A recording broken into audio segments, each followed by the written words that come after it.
certains informaticiens. Voilà. Pour eux, le vote électronique est antidémocratique car il autorise une fraude indétectable. Même pas vrai, disent les fabricants de machines à voter. Comment ça, pas vrai? C'est ce qu'on va voir. C'est exclamé Rob Grengricht.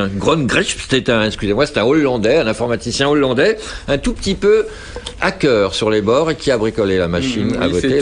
C'est tout vu. Il a piraté une machine à voter un modèle NEDAP, le modèle national en Hollande et aussi celui qui est le plus répandu en France. Nous partons donc à Amsterdam avec Olivier Gangloff pour une petite démonstration privée de fraude électorale.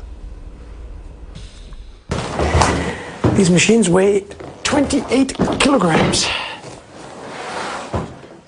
28 kilos, c'est le poids d'une machine à voter de la marque NEDAP. Rob en a acheté 2 exemplaires à une municipalité hollandaise pour 4 000 € la paire. Il est informaticien et convaincu que le vote électronique est une menace pour la démocratie. Il a donc décidé de montrer que le système est piratable. There we go.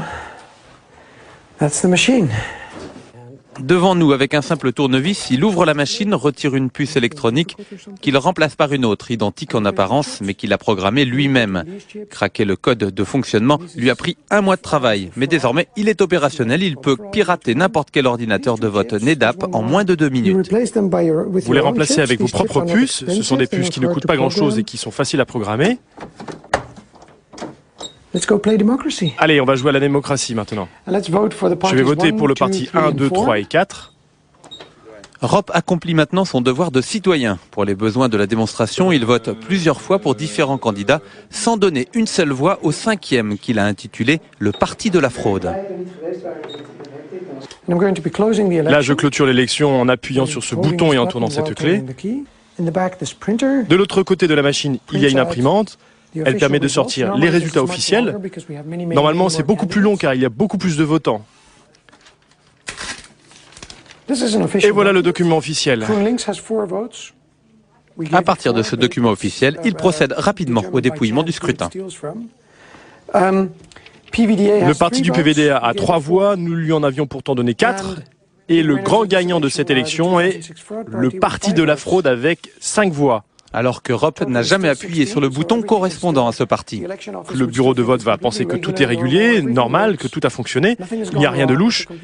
C'est une élection complètement légale et légitime, en dehors du fait que tout est faux. Depuis que cette démonstration a été médiatisée en Hollande, la société NEDAP a fait installer des scellés sur ses machines pour empêcher l'accès aux circuits électroniques à des personnes non autorisées. Mais pour cet informaticien militant, ça ne change rien au fond de l'affaire. Cette fraude indétectable peut venir de l'intérieur. Les gens de NEDAP ou les importateurs en France, par exemple, ils ont accès à ces machines en permanence.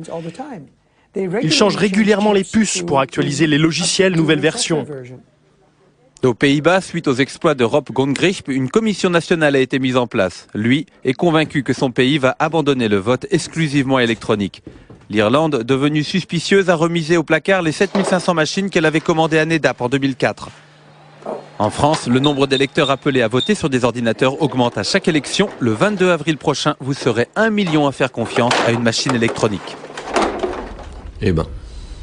Alors évidemment, j'ai contacté NEDAP France Élections, mais son représentant n'avait pas l'importateur en France. Ils répondent quoi? Parce que c'est quand même gravissime ces trucs. Il n'avait pas le temps de nous répondre devant une caméra, mais par téléphone, il m'a donc indiqué que l'expérience d'Europe n'était pas très sérieuse, qu'il fallait arrêter la parano et qu'ils font des tests de toute façon avant et après les élections pour vérifier le bon fonctionnement de leur machine. Ouais, sauf que si la puce est programmée pour pas frauder pendant les tests, ça se voit pas, ça change rien du tout. Et ça, il y a des informaticiens français qui le disent. Il n'y a pas que le type à Grengricht. Là, il y a des Français qui militent contre les ordinateurs de vote. Et ils ont un site internet. Oui, c'est www.recul-démocratique.org. Recul-démocratique.org. Voilà. Exact. Faut pas oublier le tiret. Alors j'ai aussi demandé une interview au ministère de l'Intérieur, mais ce n'était pas possible non plus. Alors ils ont pris la peine de m'envoyer un petit mail, comme ils m'avaient indiqué, où était inscrit que les machines à voter sont autorisées en France depuis 1969. C'est une info, merci. Et qu'il n'y avait jamais eu de contentieux en France et que des contrôles rigoureux sont effectués par un organisme indépendant. Tout le monde est rassuré donc. Bon, ce qui est vrai, ce qu'il faut dire, c'est qu'il n'y a pas besoin d'ordinateur pour frauder aux élections. Avec les urnes en plexiglas, le bourrage, ça existait déjà. Mais au moins, avec les urnes, les bouts de papier, tout le monde au moins comprend la procédure de comptage, alors qu'avec les ordinateurs, c'est plus opaque. Et même, obscur, ça introduit de l'inégalité entre les gens qui touchent en informatique et ceux qui touchent pas, et qui comprennent rien. que c'est des langages machines. Au fait, Léon, tu vas voter quoi, toi? Secret défense, Raph, pourquoi? Secret défense, moi je connais quelqu'un qui va pouvoir me le dire. On écoute. Écoutez, ça c'est le parti chrétien-démocrate parce que le mot contient un accent. C'est le moyen le plus facile. Ça, ce sont les autres partis, ils ne contiennent pas d'accent. C'est vraiment facile. Ces variations que vous entendez, elles contiennent toutes les infos que vous tapez sur le tableau. Avec cette machine, vous pouvez recevoir le signal à distance. Avec une antenne suffisamment grande, on peut capter le signal à partir de la rue. C'est rigolo quand même l'électronique. Le coup des accents, ouais. Et du coup, NEDAP a retiré les caractères spéciaux, les accents dans les bulletins électroniques pour éviter une Sauf détection. que si on enlève les accents des noms, c'est apparemment plus difficile de décoder, mais on peut quand même en le faisant plus finement. Bon, voilà pour le vote électronique. Bon, évidemment, la polémique risque de se développer d'ici les